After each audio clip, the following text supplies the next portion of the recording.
Today we have an interesting chess puzzle for you.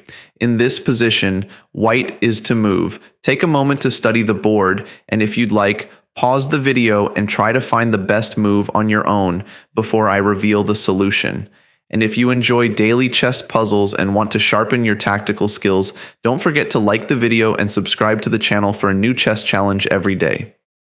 It's white to play here, and this puzzle is quite tricky, as at first glance it looks like the rook on g7 is just hanging for free and with check, but black has a counter resource of their own using this discovered attack against white's king. So if white plays queen takes g7 check, this would actually be a huge blunder, as after rook to e7 counter check, white has to deal with this and then is going to be losing the queen on g7. So there's no time to take the rook on e7. The king on h2 is under attack. And after any move like king to g2, black plays rook takes g7 and would now be a queen up. The funny thing is white can actually win the queen back here with the move rook c d1 check, using the fact that king to e8 runs into rook to e8. But after queen to d6, rook takes d6, king takes d6, black has 2 pawns up in the rook endgame, so of course white is not winning here. Instead, since white can't take the rook right away, much stronger is the powerful move f4, blocking the diagonal and introducing a second threat against the rook on e5. And this move is absolutely crushing, because now the rook on e5 is under attack, but the rook on g7 is still hanging with check. Meaning if black plays rook takes e1, for example, then white is not going to be recapturing this rook, but taking this rook with check. If black moves the king, then white is going to, of course, trade queens, pick up the rook on e1, and have an extra rook in the endgame.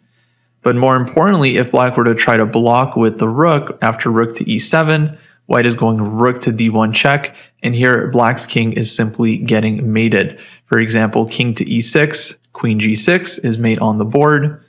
If king e8, then white has queen g8 mate. So after rook d1 check, black's technically best move is queen to d6, giving up the queen. And after rook takes d6, white is of course having a completely winning endgame here. Queen versus rook. After king takes d6, white can pick up this pawn with check, for example, take on g5, and should slowly win the endgame. After f4, the problem for black is white is starting to take this rook with check, where black does not have this rook e7 counter check resource, but white is also threatening to take the rook on e5, which means black can't just save the rook on g7 with a move like rook g7, for example. White is just taking the rook cd1 check is also completely winning, and here black is totally busted. So this f4 is an absolutely fantastic resource, creating a very powerful double attack that black simply can't deal with.